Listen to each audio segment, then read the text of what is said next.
Music was an essential part of civic, religious, and courtly life in the Renaissance.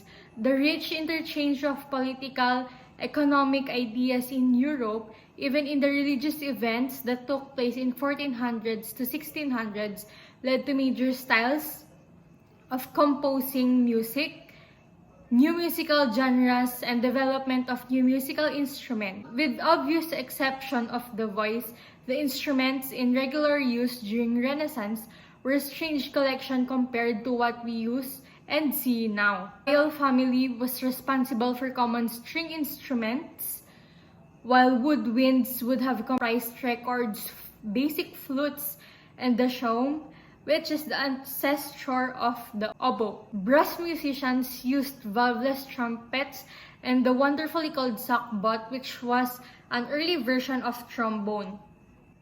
Renaissance keyboards comprised of virginals, early harpsichords, and clavichords, all of which look considerably more appealing than they sounded due to tuning problems. In this time of music, mandolins, theorbo, harps, and the outstanding melody appear as accompaniment to solo instruments.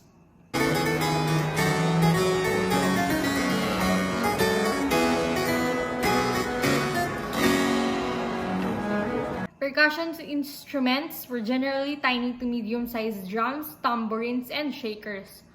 Much of the rhythmic intricacies of late medieval music fell out of favor with the new Renaissance composers.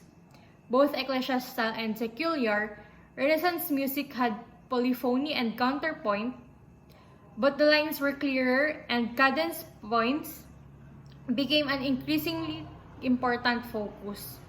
This was gradually the shifting the harmonic focus toward the tonal system of keys that we know today.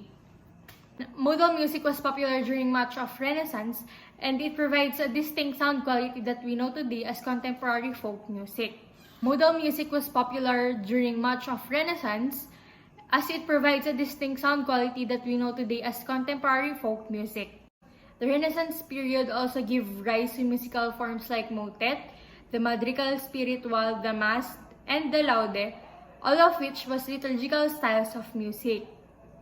Secular music also had a place in the Renaissance period. It included the secular motet, the motet chanson, the secular madrigal, the villancico, the frotola, the rondo, the ballad, the lute song, and the canzonetta.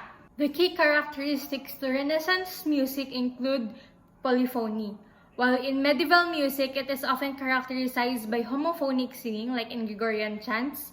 In Renaissance music, the composers like Josquin, Palestrina, and Thomas Tallis emphasize multiple voices singing in a polyphonic style.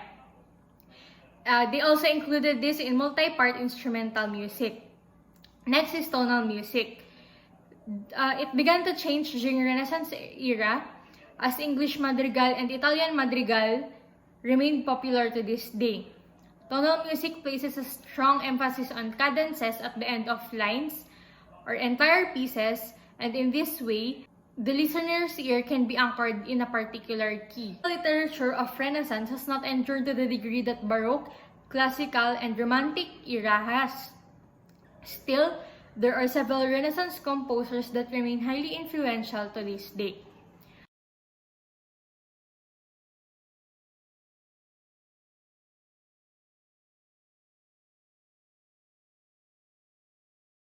First is Josquin d'Après.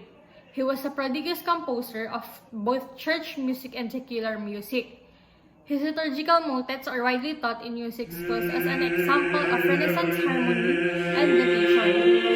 He was particularly known in his lifetime for composing early religious masses.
is Carlo Gesualdo, or better known as Gesualdo da Venosa.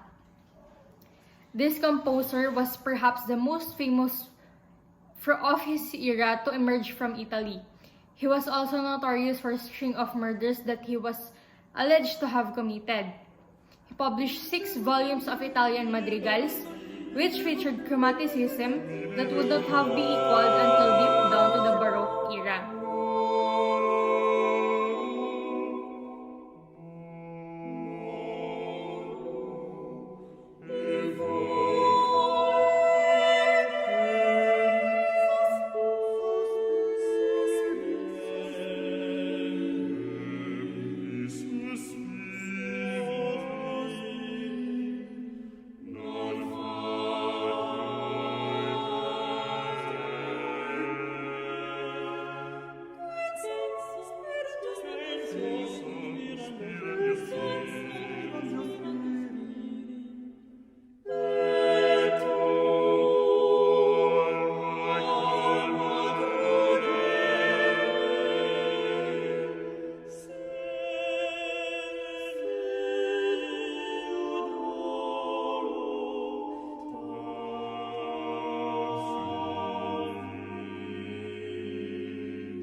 Next is Giovanni Pierluigi de Palestrina.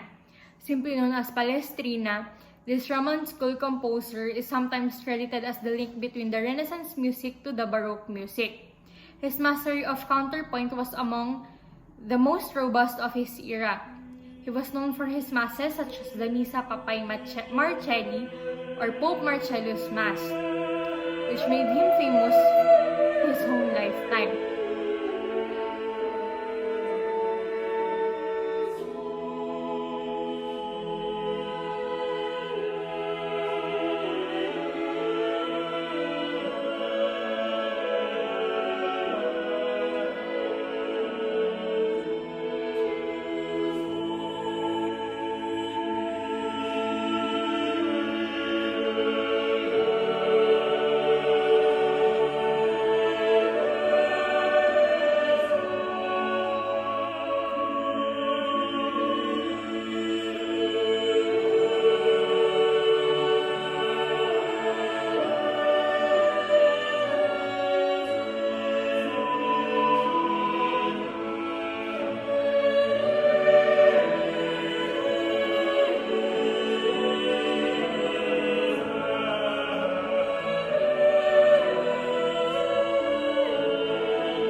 The lyrics that the composers chose to set frequently told of unrequited love, with a sense of yearning and misery that is brilliantly portrayed within the intimacy of Madrigal. Other settings were more heroic, telling stories of fantasy and delight. Madrigal composers used textural tactics such as imitation and delicate counterpoint to create a feast for the ears. Claudio Monteverdi was a maestro of this madrigal.